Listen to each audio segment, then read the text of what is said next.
Assalamualaikum warahmatullahi wabarakatuh. Kaum muslimin rahimakumullah. Bersyukur kita kepada Allah Subhanahu wa taala. Saat ini kita masuk lagi pada kajian sholat kita episode kelima. Setelah kita membahas tentang niat, maka kesempatan ini kita akan membahas tentang mengarahkan pandangan ke tempat sujud saat berdiri dalam sholat. Hadirin rahimakumullah. Setiap orang yang melaksanakan sholat setelah selesai niat, maka arahkan pandangan mata ke tempat sujud saat kita berdiri. Pandangan mata orang yang sholat diarahkan ke tempat sujud dimaksudkan agar maksimal dapat dicapai kekhusyuan. Untuk mendapatkan kekhusyuan, kita dianjurkan seperti itu. Sebagaimana Rasulullah SAW melaksanakan sholat itu. Hal ini dasar hukumnya pada ayat Al-Quran dan beberapa hadis. Mari kita lihat. Yang pertama pada Al-Quran surat 2 Al-Baqarah 238. Allah Subhanahu wa taala menyampaikan dalam firman-Nya, A'udzubillahi minasyaitonirrajim. Hafidhu 'alas sholawati was sholatil wusta wa qumu lillahi qanitin.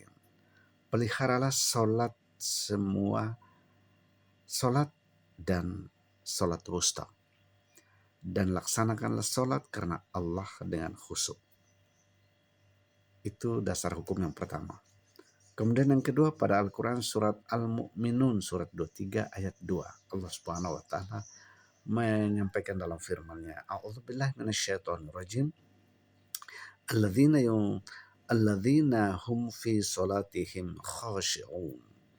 Yaitu orang-orang yang khusyuk dalam salatnya. Saudara, mengarahkan pandangan ke tempat sujud dilakukan dengan menundukkan kepala sebagaimana disebutkan dalam hadis berikut ini. Rasulullah SAW menyampaikan dalam hadisnya, An Abi Hurairah radhiyallahu anhu, anna Rasulullah sallallahu alaihi wasallam kana idza shalla rafa'a basarahu ila samai fanazalat aw alladzina hum fi salatihim khashi'un fatata ra'sah. Artinya dari Abu Hurairah radhiyallahu anhu diriwayatkan bahwa Rasulullah SAW apabila melaksanakan sholat, matanya memandang ke langit, maka turunlah ayat artinya, yaitu orang-orang yang khusyuk dalam sholatnya. Kemudian Nabi menundukkan kepalanya. Hadis riwayat Al-Hakim. Kaum muslimin rahimani wa rahimakumullah.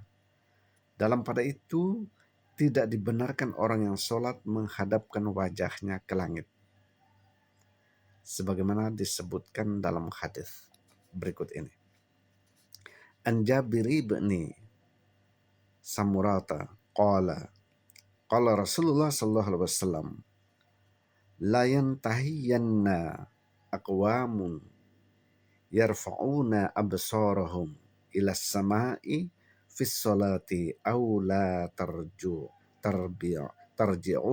ilaihim, rawahu Muslim. Dari Jabir ibnu Samurah diriwayatkan bahwa ia berkata Rasulullah SAW bersabda, hendaklah beberapa kaum menghentikan pandangan mereka ke langit dalam sholat, atau janganlah kamu kembali kepada mereka. Hadis riwayat Muslim. Selanjutnya jemaah rahimakumullah, ada hadis juga yang menerangkan di riwayat lain disebutkan An Anas bin Malikin anna Rasulullah sallallahu alaihi wasallam qala ma balu aqwamin yarfa'una absarahum ila samai fi salatihim fashtadda qawluhu fi dzalika hatta qala la yantahunna an dzalika au latuhtafanna absarahum. Riwayat jemaah ahli hadis kecuali Muslim dan Tirmidzi. Hadis ini bermakna dari Anas bin Malik diriwayatkan bahwa Rasulullah SAW bersabda, mengapa beberapa kaum menghadapkan pandangan ke langit dalam sholat mereka. Maka beliau berkata dengan keras dalam hal itu, sehingga beliau berkata, hentikanlah dari yang seperti itu atau tunggu akan dicabut pandangannya. Hadis riwayat jemaah ahli hadis kecuali Muslim dan Tirmizi.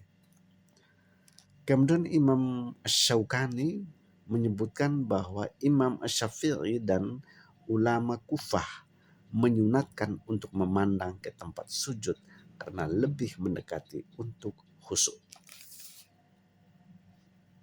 Dengan berdasarkan pada beberapa firman Allah dan beberapa buah hadis sahih ini, maka jemaah rahimani wa rahimakumullah, mari lewat kajian sederhana ini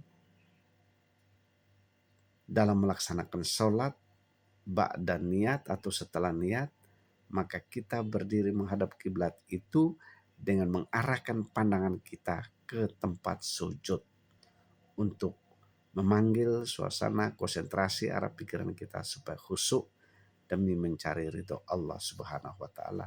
Bukan tidak beralasan, ini beralasan dari beberapa ayat Al-Qur'an yang sifatnya qat'i dan beberapa hadis sahih dari Rasulullah SAW. Ini yang menjadi rujukan kita, maka dalam melaksanakan sholat, mari jangan lagi kita melihat arah ke mana-mana, tapi pandangan kita tertuju pada tempat sholat.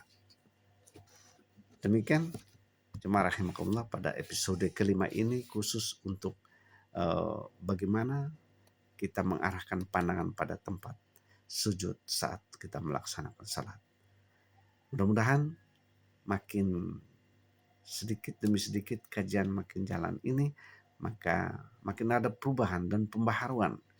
Ingat, misi dakwah daripada Perserikatan Muhammadiyah ini ta'muruna bil ma'ruf wa tanhauna 'anil munkar, untuk mendapatkan wa ulaika humul muflihun, sebagaimana menjadi fundament atau dasar awal Kiai Haji Ahmad dalam mendirikan organisasi sebesar ini. Termasuk di dalam adalah tajdid, pembaharuan. Maka sholat kita tidak lagi melaksanakan dengan apa adanya, tetapi kita belajari, kita dalami, kita pakai dalam pelaksanaan ibadah sholat kita sehari-hari. Sampai nilai kebajikan pesan dari sholat itu kita transformasikan dalam hidup dan kehidupan kita. Untuk apa kita bisa mendapatkan inna sholata tanha anil fahsya'i wal munkar, agar sholat kita bisa mencegah dari perbuatan keji dan mungkar, manakala makna atau arti dan gerak-gerik, lafaz, bacaan, semua rangkaian kaitan sholat sedikit demi sedikit kita perbaharui. Hal-hal yang kurang berkenan, yang kurang baik kita tinggalkan menuju hal yang lebih baik lagi, agar sholat kita betul-betul mengikuti sholatnya Rasulullah Muhammad SAW. Semoga ada manfaatnya. Nasrul minallah wal karim wa basirul mu'minin. Assalamualaikum warahmatullahi wabarakatuh.